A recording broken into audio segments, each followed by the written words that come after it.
Subscribe now. Press the bell icon. Never miss an update. If you like videos, please like and share your friends and family. Good morning all, Mrunmayee Joshi here. In today's English grammar session, let us learn structures. नमस्कार, मी मृण्मयी जोशी बोलते आहे. आजच्या आपल्या English व्याकरणाच्या पाठात आपण नवीन रचना शिकणार आहोत. So let us study structure number 12. Actually these are patterns of exclamatory sentences. Patterns म्हणजे रचना. Exclamatory spelling आहे EXCLAMATORY. Exclamatory sentences म्हणजे उद्गारवाचक वाक्य. त्या अशा उद्गारवाचक वाक्यांच्या रचनांचे दोन प्रकार आपण आज बघणार आहोत. So this is structure number 12 part first. तिथे वॉट वापरलं जातं या टाईपच्या रचनेमध्ये, तर आपण ते बघूयात कसं आहे. Pattern number 1, what plus adjective plus noun plus subject plus verb. Exclamatory sentence म्हणजे उद्गारवाचक वाक्याचा पॅटर्न कसा आहे. वॉट प्लस ॲडजेक्टिव्ह, ॲडजेक्टिव्ह म्हणजे विशेषण, प्लस नाउन, नाउन म्हणजे नाम, प्लस सब्जेक्ट प्लस वर्ब. आता आपण उदाहरण बघूया. What a charming girl she is. Charming, CHARMING, charming. What a charming girl she is. आणि शेवटी उद्गारवाचक चिन्ह म्हणजेच एक्सक्लेमेटरी मार्क. हे आहे उद्गारवाचक चिन्ह. उद्गारवाचक वाक्य असल्यामुळे प्रत्येक वाक्याच्या शेवटी उद्गारवाचक चिन्ह येणार आहे. What a charming girl she is. आता what a charming girl, what a charming girl एवढं सुद्धा म्हणता येतं, किंवा what a charming girl she is, हे दोन्ही योग्य सेंटेन्सेस आहेत. What a charming girl she is आणि एक्सक्लेमेटरी मार्क यामध्ये सब्जेक्ट प्लस वर्ब म्हणजे शी आणि इज हे स्पष्टपणे नमूद आहे. तर व्हॉट अ चार्मिंग गर्ल हे जर वाक्य आपण म्हणलं उद्गारवाची, तर त्यात शी इज हे अध्यारूत येतं. ते त्यात ॲबसेंट असतं, पण ते वाक्यरचनेचा भाग आहे, ते आपण समजून घ्यायचं असतं. So what a charming girl she is म्हणजेच थोडक्यात तर she is a charming girl.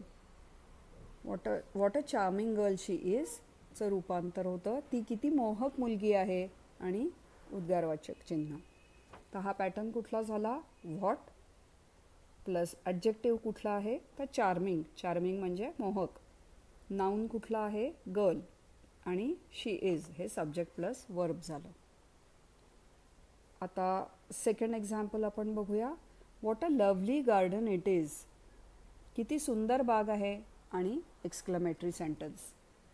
What a lovely garden it is. इथं सुद्धा नुसतं तुम्ही what a lovely garden exclamatory mark हे सुद्धा एक परिपूर्ण वाक्य, कंप्लीट सेंटेन्स धरू शकता. हे पण एक एक्सक्लेमेटरी सेंटेन्स होऊ शकतं.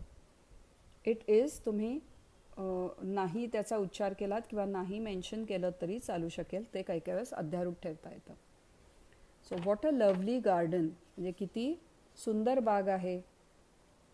हे आहे स्ट्रक्चर नंबर 12चा first pattern. What plus adjective plus noun plus subject plus verb. आता इथे लवली गार्डन हे आहे ॲडजेक्टिव्ह प्लस नाउन. तिसरं उदाहरण बघूयात. तिथं सब्जेक्ट आणि वर्ब ॲबसेंटच आहे टोटली. बघू ते उदाहरण कुठलं आहे. Let us see sentence number 3. What a good idea आणि exclamatory mark.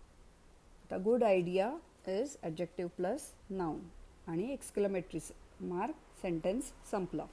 What a good idea, किती छान कल्पना आहे. What a terrible noise exclamatory mark. TERRIBLE terrible noise. हे दोन्ही याच टाईपमध्ये येतात. What plus adjective plus noun आणि एक्सक्लेमेटरी मार्क. पुढचं सेंटेन्स बघू. What a fool you are आणि एक्सक्लेमेटरी मार्क. फूल म्हणजे वेडा किंवा मूर्ख ह्याने. किती मूर्ख आहेस तू, असं जनरल जे आपण म्हणतो. What a fool you are. So it follows the pattern what plus adjective plus noun. आता इथे नाऊनच्या ऐवजी इथं सब्जेक्ट यू आलेला आहे, तो आहे pronoun. What beautiful music they are playing exclamatory mark. आता हा पण आहे pattern what plus adjective plus noun plus subject plus verb. Beautiful music follows the pattern adjective plus noun. Structure number 12चा भाग आहे. व्हॉट अ पिटी, PITY, हे पण एक उद्गारवाचक वाक्य आहे. What a pity exclamatory mark. तर ही सगळी वाक्य जी बघितली, all the sentences we have seen belong to structure number 12, the pattern what plus adjective plus noun plus subject plus verb. आता आपण त्याचा दुसरा पॅटर्न बघूया. त्याची सुरुवात त्या उद्गारवाचक वाक्याची होते हाऊनी. How plus adjective or adverb plus subject plus verb. आता ॲडजेक्टिव्ह म्हणजे विशेषण आणि ॲडवर्ब म्हणजे क्रियाविशेषण. So how plus adjective or adverb plus subject plus verb. आता आपण मागच्या प्रकारात पहिलं सेंटेन्स पाहिलं होतं. What a charming girl she is. तसंच आपण म्हणू शकतो how charming she is. How plus charming. Charming झालं ॲडजेक्टिव्ह आणि सब्जेक्ट आहे शी इज आणि एक्सक्लेमेटरी मार्क. म्हणजे ती किती मोहक आहे. आता या वाक्यात आणि पहिल्या वाक्यात खूप फरक नाही आहे, पण हाऊ चार्मिंग शी इजचा अर्थ शी इज व्हेरी चार्मिंग असा होतो. हाऊ चार्मिंग म्हणजे व्हेरी चार्मिंग या अर्थाने म्हणलेलं आहे. ते पुढची जी वाक्य आहे तर आपण बरेचदा म्हणतो how lovely the garden is. How lovely म्हणजे खरंच किती सुंदर आहे, म्हणजे ते खरोखर सुंदर आहे. त्या हाऊचं उत्तर देणं अभिप्रेत नसतं, तर ते हाऊ डिनोट करतं की it is very much having that quality. So second sentence is how lovely the garden is आणि एक्सक्लेमेटरी मार्क. थोडक्यात the garden is very lovely. बाग किती सुंदर आहे. किती सुंदर आहे म्हणजे खूप सुंदर आहे या अर्थाने घेतलं जातं. So this is structure number 12 and within that second pattern how plus adjective or adverb plus subject plus verb. आता how clever you are हे झालं पुढचं वाक्य. how clever म्हणजे how plus adjective आणि subject plus verb you are आणि exclamatory mark. तसंच how sweet the song is exclamatory mark. Next वाक्य आहे how tall you have grown. तू किती उंच झाला आहेस. परत एक्सक्लेमेटरी मार्क येतो. So this is following the pattern how plus adjective plus subject or plus subject plus verb. How well she dances. परत exclamatory mark. How quickly the holiday has passed exclamatory mark. आता how quickly the holiday has passed इथं passing कसं झालेलं आहे तर quickly झालेलं आहे, त्यामुळे क्विकली हे झालं ॲडवर्ब. इथं हे आहे क्रियाविशेषण. तसंच अलीकडच्या वाक्यात याच्या अगोदरच्या हाऊ वेल शी डान्सेस म्हणजे शी डान्सेस वेल.